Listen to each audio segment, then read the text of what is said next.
This video will focus on using right triangle trigonometry to solve problems involving multiple triangles. Before continuing, make sure you know how to use your trig ratios to calculate unknown sides and angles in right angle triangles. Let's start with a typical basic example with the diagram provided. This question is broken into parts to help guide you through the correct process in order to achieve the final result. The ultimate aim is to find the height of BC in part B, using triangle BCD. However, we don't have a side length for triangle BCD. Part A guides us to first find the length CD, and we can do this using triangle ACD. You might have already noticed that triangle BAC won't be required in solving this problem. Looking at triangle ACD, we see it is right angled, so using SOHCAHTOA we find that the sine ratio can be used to calculate side CD. This leads to 8.5 times the sine of 73 degrees, giving us a value of 8.1 meters, correct to 1 decimal place. This value will be required for part B, but it is best to use unrounded values when using intermediate answers in further calculations to avoid accumulating rounding errors. We could carry several extra decimal places to avoid writing the entire calculator display, or better yet, we can simply use this expression from which the answer came. Looking at triangle BCD, we see an angle of 27 degrees and the side length of approximately 8.1, which came from this expression. Labelling the sides, we find that the tan ratio is required, leading to x over our expression being equal to tan of 27 degrees. Multiplying, we find this expression for BC, which comes out to be 4.1 meters, correct to 1 decimal place. If we had simply carried extra decimal places like this, we see that the answer is more than accurate enough, being equal until the 7th decimal place. Of course, if the answer from part A was still on your calculator screen or saved into your memory, we could have simply continued the calculation like this, and then the answer is identical without any rounding issues at all and without having to retype any values. For interest, in this particular case, we see that using the rounded value made no difference to the final answer when rounding to 1 decimal place. However, the remaining digits have changed, showing the potential impact on other results, especially if we continued with further calculations. In example 2, we will need to call on our knowledge of bearings to help draw a diagram.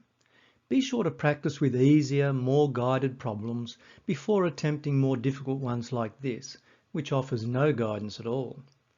Reading our problem once or twice will help visualize the situation, and then we read it again, slowly creating our diagram as we go. You should read it again afterwards to make sure the diagram does represent the information correctly. This line represents the tower, so we can label it T. For convenience, we can label the base of the tower as G for ground. From a point A, the bearing to the tower is 019 degrees.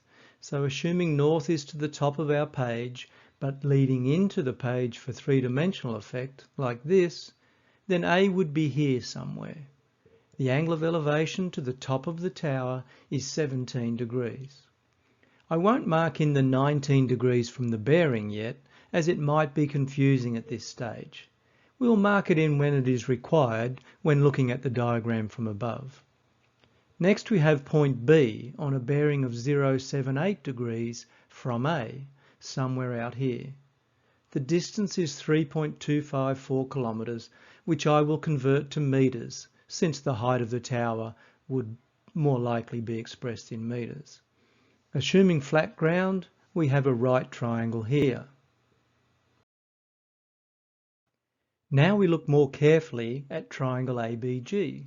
Given that this topic deals only with right triangles, we certainly expect that it will also be a right triangle.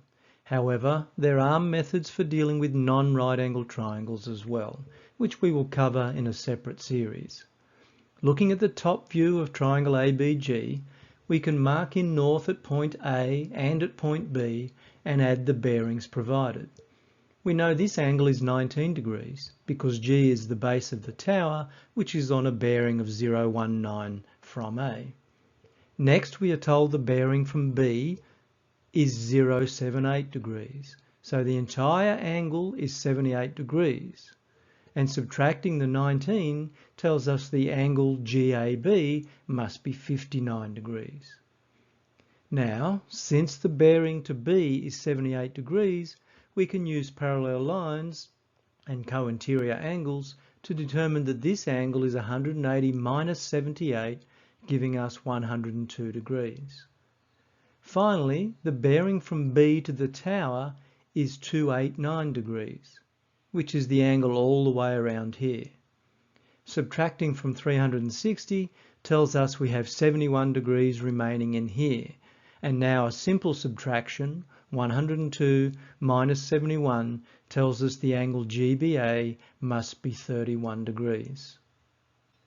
Using the angle sum of a triangle for triangle ABG, 180 take away 59 take away 31 confirms that we do indeed have a right angle triangle. We can use trigonometry to find expressions for AG, which we can then use in triangle TAG to find the height of the tower. In a problem like this, you would mind map the steps you will follow, hopefully realizing that you could find AG and then use it to find TG. The trigonometry itself is basic. The challenge is finding out how to get there. From triangle BAG, we have the sine ratio giving us AG over 3,254 must equal the sine of 31 degrees. So GA is given by this expression. We could calculate this, but we only want to use it in the next calculation, so it's more convenient to leave it as 3,254 sine 31. Now working with triangle TAG, we see that the tan ratio can be used. Letting h equal the height of the tower, we have h over our expression for AG must equal tan of 17 degrees. Multiplying, we get this. And typing it into our calculator, we now see that the height of the tower must be approximately 512 meters, correct to the nearest meter. Let's try an even more challenging problem, but again be aware that there are alternative solutions using non-right triangle techniques. However, we will work around it using two right triangles and solving some equations.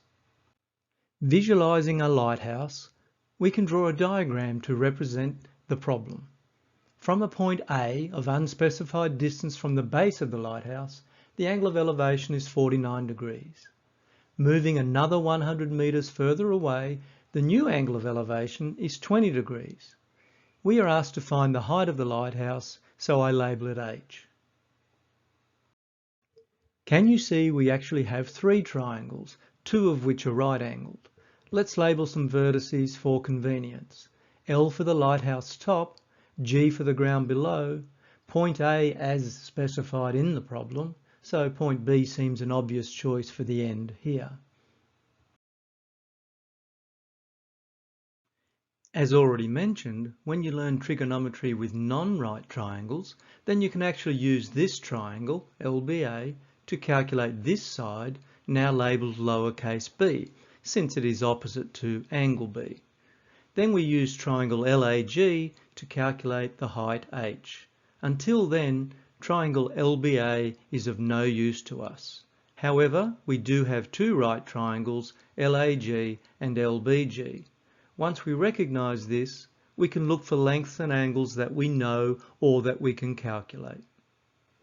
On closer inspection, I realised that I could calculate the height if I knew the full base length of triangle LBG, or if I knew the base length of the smaller triangle LAG, so I will now label that X. This is a more challenging question because there is insufficient information to calculate either of these directly. However, we notice that both triangles have a common component, being the length of AG, which I have already labelled x. Thus, the length of BG can be expressed as 100 plus x. In the absence of any clear processes to follow, we could try writing expressions that connect them to our required height, h. From triangle LBG, h will also equal x plus 100 all multiplied by tan 20. Expanding this expression, we have x tan 20 plus 100 tan 20. From triangle LAG, again using the tan ratio, we see that h will also equal x tan 49. Solving these two equations simultaneously, since the two expressions for h must be equal, we can write equation 1 equal to equation 2. Subtracting x tan 20, then factorising, we have x multiplied by tan 49 minus tan 20 must equal 100 tan 20. And solving for x gives this expression. We could calculate this and use a decimal approximation, shown here, in our next calculation, but it is far nicer to simply use the entire expression. Returning to our expression that h also equals x tan 49, we substitute the expression for x, giving us the height from this expression. 100 tan 20 all over tan 49 minus tan 20, then multiplied by tan 49. The height of the lighthouse is approximately 53 metres.